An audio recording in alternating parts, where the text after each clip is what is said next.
welcome to the 2024 CSPC interview series. My name is Victor Latotsky, and I'm joined here with Peter Elder, the Chief Scientific Officer at the Canadian Nuclear Laboratories. Welcome. Thank you, Victor. It's a pleasure to be here today. There's been a lot of energy in the nuclear sector in recent years. Can you tell me a little bit about that? What has changed in the past few years? Well, I think what's changed in the past few years is two things. One is much more focus on decarbonization, how we're actually Canada's going to meet those 2050 target goals, and the other one that has actually really been a game changer, certainly internationally, but it has affected Canada as well, is energy security. So with the invasion of Ukraine by the Russian, it really brought that energy security question into focus. And then people became more aware of what's been happening in the nuclear industry. There's been a lot of success around the refurbishments of nuclear reactors, and that very good safety record, and that really the risks of nuclear are small compared to the challenges around climate change and energy security. Interesting. So you kind of alluded to this, but people really have been paying attention to nuclear in recent years as a critical energy source. Why do you think that is? What's with the renewed interest? So I think there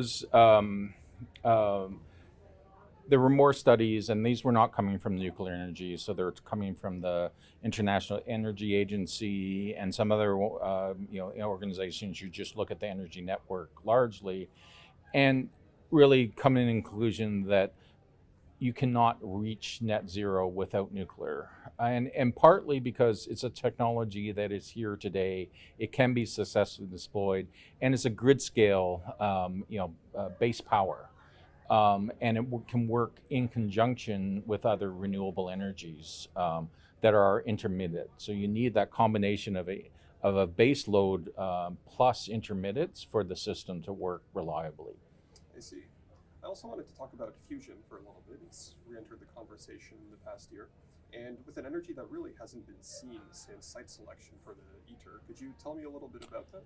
Well, so while it's been very dormant in Canada, there has been a lot of progress internationally, and I think from my view, what really re-engaged that conversation was the ITER reactor, which is built in the south of France, got to the point where it was looking for its fuel source, and the fuel source for fusion reactors is tritium, or largely is tritium.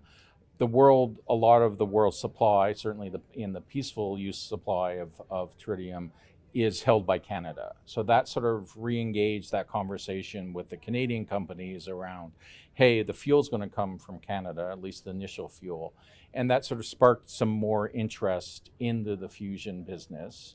The other one is there has been a number of startup companies, private investment in fusion that has happened in the last few years, especially in Canada. One of the leading companies has been General Fusion, that's based in Vancouver. Oh, I see. And so what's the expected rollout for these startups?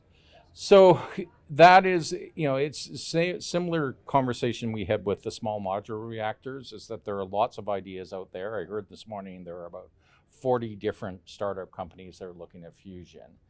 And certainly Canada Nuclear Laboratories has been focusing on is actually technology that any of these reactors will use. So that's looking at how you handle the tritium and the fuel, how you sort of make that whole reactor work, not just produce the power, but how do you get that power into the grid? How do you make it work long term as a sustainable power reactor?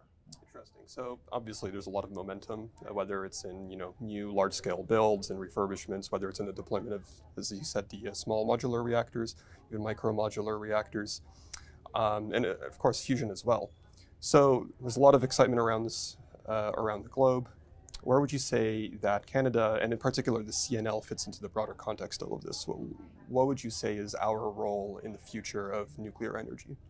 So one of the things that CNL has been working on is looking at where our expertise is, and then how do we apply that expertise into the emerging markets or the existing markets. So the fusion example would be, we had a lot of experience in hydrogen management, tritium management, that we could then apply into quickly into a fusion space.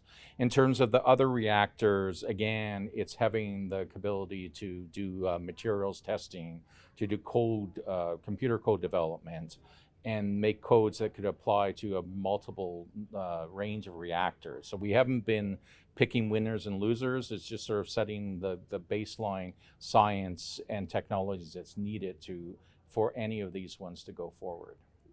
And so I just have a final closing question. What do you see as the value of the CSPC and its role as a knowledge mobilizer and talent incubator in the science policy landscape in Canada? So I think it has the ability to bring a variety of sectors together. And one of the things that's certainly true in the nuclear sector, and I think it's true in other ones, is we don't talk to other sectors often enough. So I would find when I come to this conference, and I've been at it before, is that you talk to a variety of people from different backgrounds, but they all have that science background. So you find out where you have common problems, where you can be collaborating with people that you wouldn't have necessarily thought to collaborate with if you hadn't come to this conference and met people and discussed things. I see. Well, thank you very much, and I hope you enjoy the rest of your conference. Thank you. It's been a pleasure.